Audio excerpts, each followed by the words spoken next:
Un seul mot peut détruire l'œuvre d'une vie. J'espère que Dadju n'aura pas à expérimenter, à valider cette citation. Je ne sais pas si tu es au courant, reste que ce dernier se trouve actuellement au cœur d'une polémique suite à l'apparition d'une déclaration qu'il aurait effectuée il y a quelques années et à travers laquelle il exprimait sa détestation du zouk. Je déteste le zouk. Voilà ce qu'il aurait déclaré. Bon. Et le moins que l'on puisse dire, c'est que à quelques jours de son show aux Antilles, cette déclaration tombe mal. Tombe mal puisque elle ne pouvait que être perçue comme une insulte à l'identité culturelle antillaise par les Antillais eux-mêmes. C'est logique.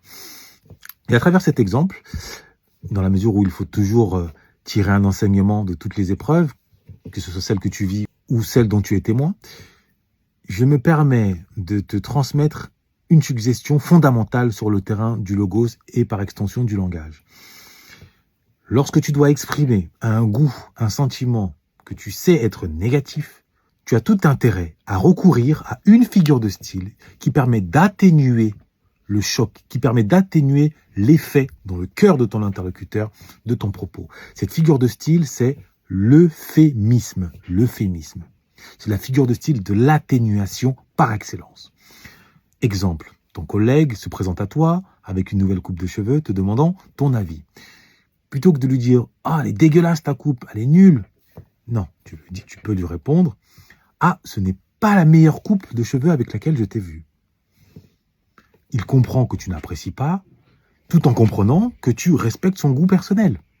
Alors que si tu lui dis d'entrée de jeu « C'est n'importe, c'est nul, c'est laid », non seulement il comprend que tu n'apprécies pas, mais surtout, il peut en faire une affaire personnelle.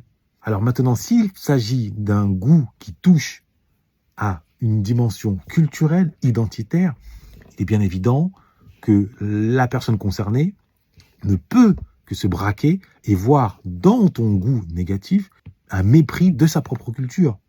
Et à plus forte raison, si tu n'es pas issu de cette culture, ce qui est le cas de Dadju.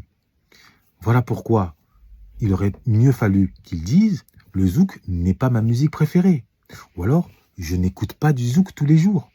En disant cela, on aurait parfaitement compris ce qu'il signifiait. Et dans le même temps, nos frères et sœurs des Antilles n'auraient pas perçu une telle déclaration comme un crachat au visage. Apprends à manier l'euphémisme. Et surtout, ne le confonds pas avec un acte d'hypocrisie. Ce n'est pas parce que tu mets la forme, ce n'est pas parce que tu mets un gant de velours dans ta main de fer que tu n'es pas authentique. Dans le monde des adultes, tu dois être soucieux de la sensibilité de ton interlocuteur. Et ça suppose d'utiliser l'euphémisme. Entraîne-toi, c'est une clé de la diplomatie par excellence. Ne te fais pas dadjouiser, que ce soit au travail ou dans tes relations humaines. Apprends à euphémiser tes goûts si tu veux éviter de t'attirer des foudres. Noblesse oblige.